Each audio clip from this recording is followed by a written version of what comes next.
설림승보전 함께 보고 있습니다. 대각 회련 선사. 선사의 이름은 회련. 1007년에서 1090년 사셨네요. 자는 기지 장주 진씨 자손이다. 그의 모친이 사주 땅에 있는 승려 형상, 스님 조성해 놓은 그런 상에 기도하여 얻었는데 부처님 상은 아니고, 그래서 어릴 때 이름을 사주라고 하였다. 그 지역 이름으로. 어려서부터 많은 정치가 있었고 총명한 지혜가 남보다 뛰어났다. 자라서 사문이 되었는데 붓글씨 솜씨가 뛰어나 명성과 칭찬의 소리가 매우 자자했다. 제방을 유람하면서 형악의 절경을 좋아하여 삼생장에 몇 년 머물렀으므로 총림에서는 연삼생이라고 불렀다. 남창, 성문사, 회징 선사가 오조 사계의 적손임을 듣고서 가서 배알하고 10여 년 동안 사사하였다. 오조 사계 스님의 적손임을 알고 회징 선사를 10년 모셨습니다. 여산 원통사로 가서 건울 선사의 처소에서 서기를 맡기도 했다. 황후 2년 정월, 서울의 시방정인 선원, 절의 이름이에요. 머물라는 인종 황제의 조칙이 있었다. 2월 19일 화성전으로 불러 불법의 대의를 묻자 임금의 뜻에 맞게 대답해 대각이라는 호를 내렸다. 인종 황제가 조칙을 내렸습니다. 제를 마치고 남방 선림의 법도를 본받아 개당하고 법을 폈다. 또 좌가 부승록 자운대사 청만에게 칙명을 전하여 글을 올리도록 하니 소리 높여 아뢰었다. 황제가 좌가 부승록 자운대사 청만에게 칙명을 전하여, 그러면은 이 청만 자운대사가 쓴 글인 거겠죠. 천자의 후원의 봄이 돌아오니 황제의 궁궐에서 법회가 열렸네.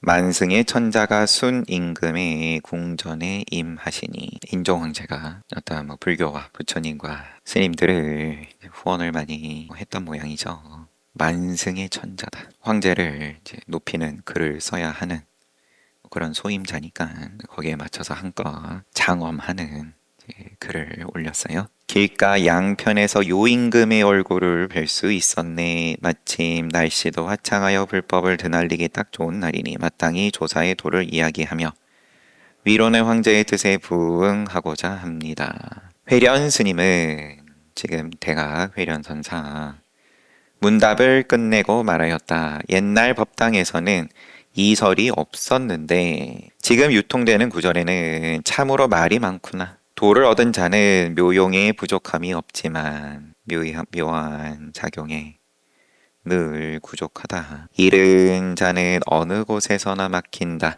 그런 까닭에 계곡, 산, 구름, 다리 곳곳마다 같은 풍경이요. 물, 새, 나무, 숲은 저마다 도를 드러내는구나. 가섭 문화에서 드넓은 요임금의 바람과 찬란한 순임금의 햇빛을 얻게 되면 들녘 농부는 노래하고 어부는 춤을 추리라. 바로 이런 때에 순수하게 무의의 덕화를 즐기리니 어찌 그런 덕화가 있는 줄을 누가 알리오. 자운대사 청만의 글에 이 회련 선사가 이와 같이 화답을 하였다. 부정하는 건 아니지만 온전히 또 맞장구 치고 긍정하는 거라고 하기에도 요임금 순임금을 기대합니까? 바랍니까? 그렇다면 가섭의 문화에서 얻어보십시오.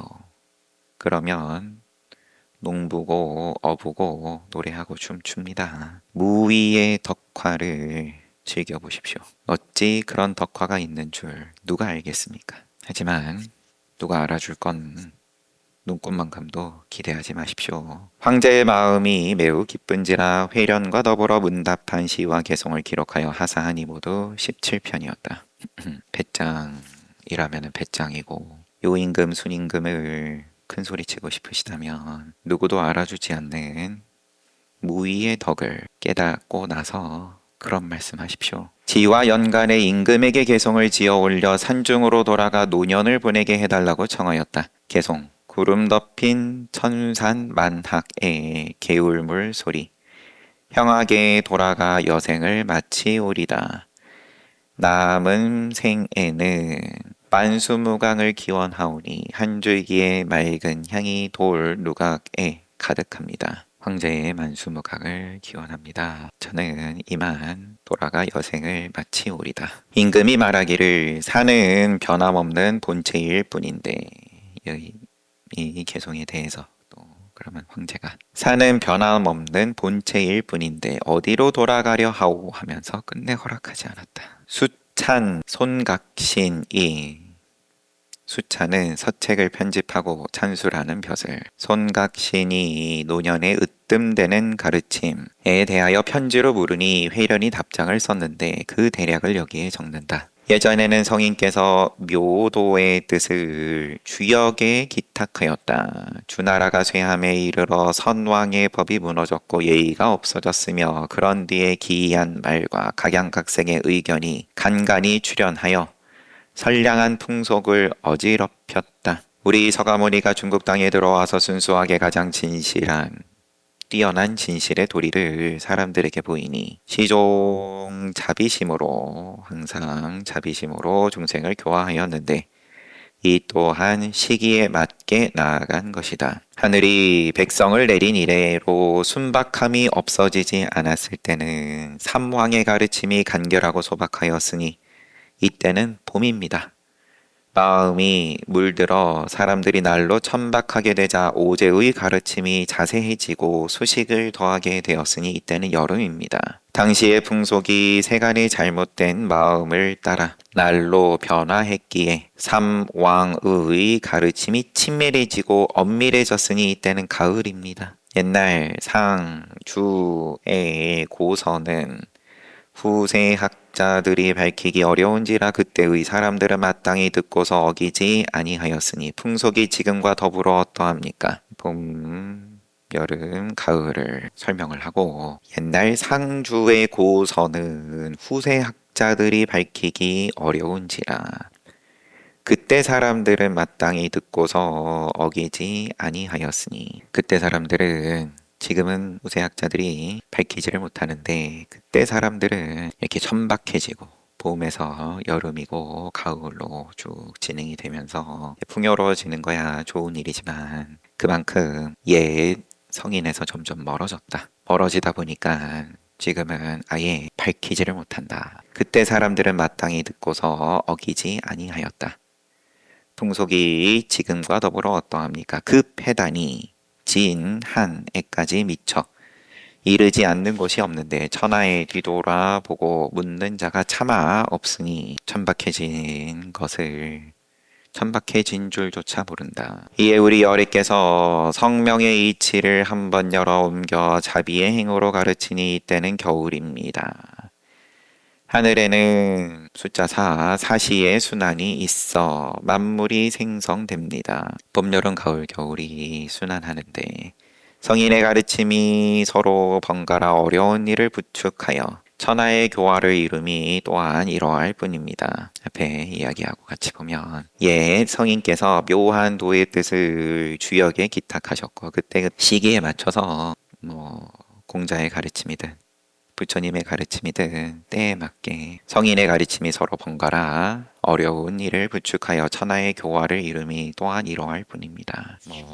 천박하다 하고 세간의 잘못된 마음을 따라서 풍속이 날로 변화하다 이렇게 말은 했지만 또 각자의 계절인 거고 그 끝에 이르면 모두가 폐단이 있습니다. 폐단은 흔적에 불과하고 도는 하나일 뿐이니 마땅히 성인은 세상을 일으켜 세우고 구하지 않으면 안 됩니다. 진한으로부터 지금까지 천여 년 동안 미풍양속이 미미해지고 성인의 가르침이 더욱 약해져 찢어지고 나뉘어서 서로 비난하니 그 따라야 할 바를 모르겠으며 서로 각자 자기 소리가 맞다거라 하면서 찢어져 나뉘어져 비난하는데 뭘 그런데 휘둘리키냐 따라야 할 바를 모르겠으며 대도는 텅 비어 돌아감을 모르니 진실로 탄식할 만하다 하겠습니다. 계절을 모이고 부처님의 가르침 또한 그러면 또 하나의 계절이고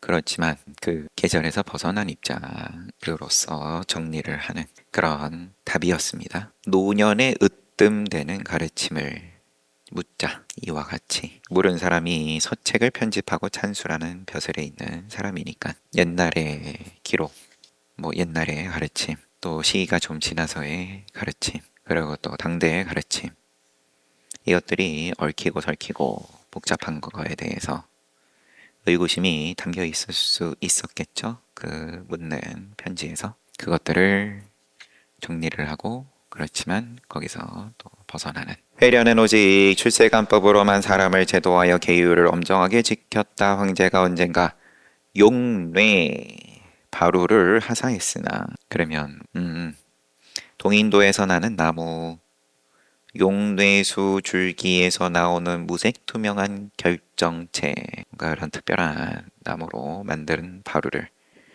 하사했으나 회련은 관리가 보는 데서 태워버리면서 우리 불법에서는 먹물옷을 입고 와 바루에 흙으로 빚은 바루에 밥을 먹는데 이 바루는 법답지 못하다. 관리가 돌아가서 아뢰니 왕이 오랫동안 찬탄하였다. 회련은 거처를 갖가지 장식으로 꾸미는 것이 가능했지만 그렇게 하지 않고 홀로 도성의 서쪽에 100여 명 정도를 수용할 수 있는 정사를 지었다.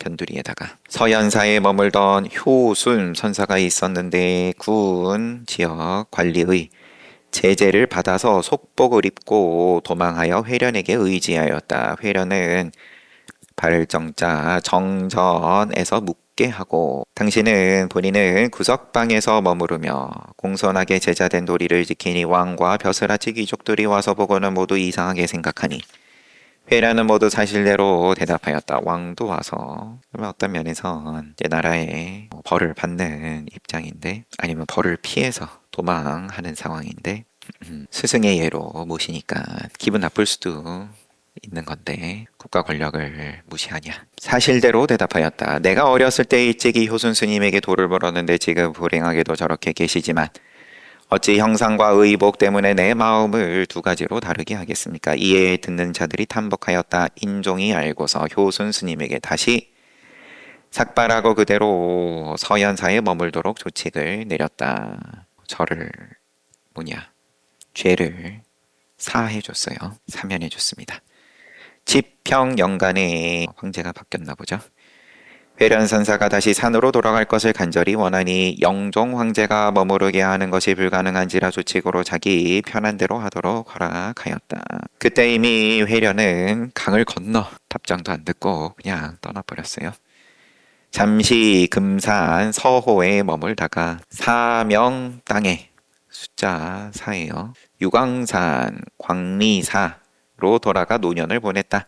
사명 지방 사람들이 서로 힘을 모아서 큰 집을 짓고 임금이 내린 시를 보관하고 진규각이라고 방을 써 붙였다. 한림학사 겸 시독이며 단명전 학사인 소식에게 명령하여 쓰게 했는데 그때 서울에서 비로소 보문각을 지어 그 부본을 취하여 보관하기를 조칙하였다. 임금이 내린 시를 그 지역 사람들이 사명지방 사람들이 힘을 모아서 진규각 전각을 지어가지고 보관했다. 회련은 산으로 돌아온 지 20여 년 만에 82에 병 없이 천하했다. 한하여 말하노라. 회련공은 추운 지방에서 자랐고 황량한 곳에서 지냈으며 바로 공양과 누더기로 일생을 마쳤다. 하루아침에 도가 임금과 계합하니 이름은 천하에 덜쳤지만 용례 바로는 태워버렸고 정침을 양보하였다. 잠자리. 이 사람이 평소에 배양한 것이 다른 사람보다 크게 뛰어나지 못했다면 어떻게 이러한 경지에 이르렀겠는가. 사대부와 더불어 종교를 논의함에 이르러서는 만물에 유사한 점을 지적하고 절충하여 이치에 이르게 하는 것이 분명하여 의심이 없게 하였으니 이 또한 비구가 갖추어야 할 마음의 근본 바탕이 아니겠는가. 다른 소리 서로 하는 것처럼 보여도 각 계절에 딱딱 맞는 소리다. 큰 질서로 봤을 때에는 조금도 어긋난 게 없다. 임간록 때 본 기억이 있어요. 그래서 좀 수월하게 보고 지나갑니다. 흥화 소선 선사. 선사의 이름은 소선, 천주 사람이다. 복건성. 담주, 호남성 담주 흥화 선사의 절이름 흥화 선사에 머물면서 법을 열었고 북선 지선 선사의 법을 이었다. 소선은 도량이 있어서 일천 대중을 1, 2, 3, 4 헤아릴 만큼 세심하게 보살폈다. 하나하나 놓치지 않았다. 일천 대중에 대해서. 호남성 장사 땅의 풍속이 순박하여 처음에는 삼보에 대한 공양의 이익을 알지 못했다. 불교가 희미했다. 풍속이 순박하다. 그냥 이제 사람들이 순박하게 농사짓고 생활을 영위해 나가는 정도였다. 그래서 이에 소선이 큰 법회를 열어 이들을 인도하고자 도속이 거리낌 없이 이 법회에 참석했는데 이를 결연제라고 불렀다. 제를 지냈어요.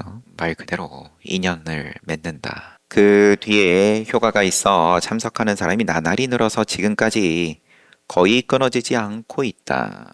이 홍화 소선 선사가 연도가 없어가지고 이 해원각범 선사 당신 시대까지 계속 이게 이어지고 있다. 형주 그리고 호남의 백성들이 불법을 향한 우러름이 돈독하니 오랑캐의 풍속에도 파급되었다. 장승상 형호의 관리로 가라는 명을 받들어 매산을 개척하였는데 소선과 함께 갔다. 오랑캐의 우두머리가 소선의 명성을 듣고 공경하고 사모하여 사람들이 합장하고 불법에 귀의해서 그 약속을 지켜 감히 어기지 않았으니 매산이 평정된 것은 소선의 법력이었다. 상남 팔주의 경계에서 해마다 스님 수백을 출가시켰으며 계란을 이렇게 주는 행사를 의식을 열기만 하면 모두 모였으나 그들이 아직 비구가 되지 못하였기 때문에 설림에서 모두 밀쳐내자 소선이 그 문에다가 응당 삼위도 공양에 나아갈 수 있다 라는 방을 써 붙였다. 도첩을 지금 앞서서 쭉 보면 이 시대에는 국가에서 관리를 하는 분위기였으니까 그런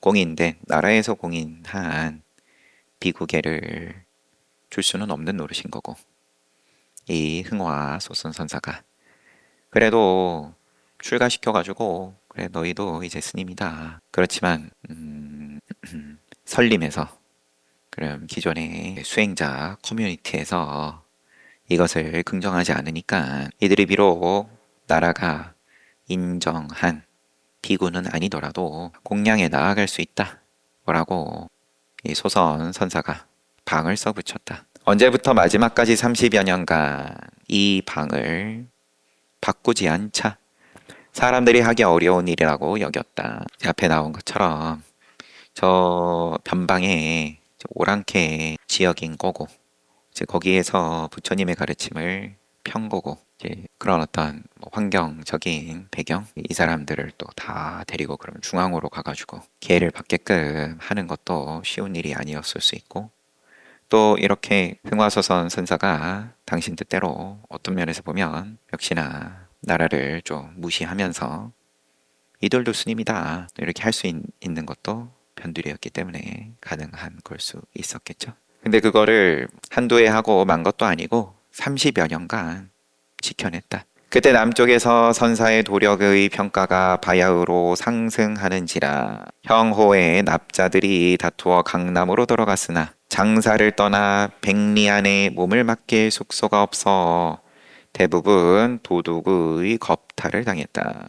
강도 만났다. 이에 길이 막히자 도선은 그 반쯤 되는 50리 지점에 객실을 만들고 승주를 청하여 납자를 제접하고 그들로 하여금 숙식을 하고서 가게 했으니 제방에서는 그 인간됨을 높이 평가하였다. 중앙으로의 진출 이제 이런 것까지 책임졌다. 나이가 들면서 병이 와가지고 왼손이 자유롭지 못했으나 오히려 주지의 일을 맡았고 매일 함께 모인 대중들과 아침 공양을 할 만큼 게으르지 않았다. 소선은 정진으로 불사를 삼았는데 공경대부들이 예경하여 고불이라고 여겼다. 원풍 3년 신유 9월 21일 오른쪽 옆구리를 땅에 대고 부처님의 와상 모양으로 발을 포개고 팔을 굽혀 베개로 삼아 천화하였다. 다비를 하여 사리를 거두니 두 눈동자와 장기, 대장, 소장이 그대로여서 기름을 더 붓고 태웠으나 철로 만든 허리띠를 구부려 놓은 것처럼 색이 더욱 선명하여서 함께 탑에다 모셨다. 나이는 72, 범납은 64, 호는 숭변 대사였다. 찬하여 말하노라. 운문, 임재, 양종이 특히 세상에서 융성했으나 호상의 오랑캐오자예요. 운문의 후예들이 더욱 많았으니 모두가 종지를 자기들만이 지켜간다고 하여 서로 헐뜯는구나. 북선 지선 선사는 소선의 스승이며 운문의 사세의 손이다. 소선은 홀로 공심으로서 중간의 험로에 객실을 만들어 도를 구하는 다른 종파의 무리들을 접대하였으니 이치를 살피는 것이 매우 밝을 뿐만 아니라 또한 다른 사람들과는 다른 마음 씀씀이가 있었다. 그런 까닭에 천하하여 다비하는 날에 대장, 소장 그리고 두 눈동자가 모두 타지 않았으니 이것이 바로 그 효험이라 하겠구나. 문의 자손들이 좀 서로 투닥투닥 많이 했던 모양이죠. 해홍각범 선사의 눈에는. 그런데 이제 그 가운데 흥화 소선 선사가 쓴 모양은 그렇지 않고 다 긍정하면서 도와준 모습이 아름답다. 여항유정선사 정황우는 전당 사람이며 잠시 주석을 귀한 관리들을 찾아갈 때는 황소를 타고 가서 생긴 이름이다. 속가성씨가 황씨, 그러면 정황우라고 읽겠습니다. 986년에서 1049년 전당 사람이며 절강성 여항 땅 공신산에 머물렀다. 어려서 부모를 잃었으며 동자일 때도 뛰어난 식견을 가져 글과 말이 모두 사람들의 생각을 훌쩍 뛰어넘는지라 그 스승이 다른 사람에게 칭찬했다. 어떤 영향력 있는 신도가 기특하게 여겨서 도첩을 주고자 하였으나 괄호하고 비용이라고 되어 있습니다. 글쎄 이제 도첩을 받는데 어쨌든 후원 시스템이 또 비쌌는지 아니면 어쨌든 뭔가 좀 뒷바라지를 책임졌다 정도로 보는 게 더 어울릴 것 같아요. 꿇어앉아 감사를 드리고는 받지 않았다. 그 스승이 이유를 물었다. 시주 은혜를 가벼이 받을 수는 없습니다. 그가 나를 알지 못하는데 단지 스승님의 말 한마디에 어린애에게 백천금을 시주하는데 그 사람은 죽을 때까지 시주물을 믿고 있을 테니 갚아야 하지 않겠습니까? 열의 세존께서 대원으로 큰 서원으로 중생을 제도하여 자비로운 음덕을 베푸셨으니 지금 법화경이 이것입니다. 항상 하심으로 외워 지니면 은혜가 모두 일승으로 돌아갈 것입니다. 어떻게 생각하시는지요? 시주가 그럼 죽을 때까지 마음에 남아있을 텐데 그러면은 다 빚인데 그거보다 빚으로 남지 않는 부처님께서 베푸신 법화경 요것을 제가 받으면 1승으로 돌아갈 것입니다. 어떻게 생각하십니까? 스승은 이로부터 더욱 기특하게 여겼다. 18세에 과연 그의 뜻대로 비구가 되어 30년 동안 제방을 다니면서 도를 물었다. 그 일을 마치고 공신산에 머무를 때 다시 돌아왔습니다. 언젠가 누런 송아지를 타고 있었다. 돌아올 때는 소 타고 왔어요. 송아지 타고. 시랑 벼슬 장당이 항주에서 태수로 부임하여 유정과 여항 유정선사 세간 밖에 벗이 되었다. 올 때마다 반드시 물병을 뿔 위에 걸었는데 소에 저작거리 사람들이 다투어 쳐다보아도 유정은 아랑곳하지 않았다. 관아의 들에 이르러서야 송아지에서 내려 하루 종일 웃고 이야기하다가 돌아가곤 했다. 하루는 관아에 귀한 손님이 왔는데 요 친구 시랑 장당이 유정에게 머물기를 권했다. 내일 관아에서 잔치가 있을 것입니다. 스님께서 참으로 계율을 지켜야 하지만 나를 위하여 하루 정도 잠깐 머물면서 터놓고 이야기를 나누었으면 합니다.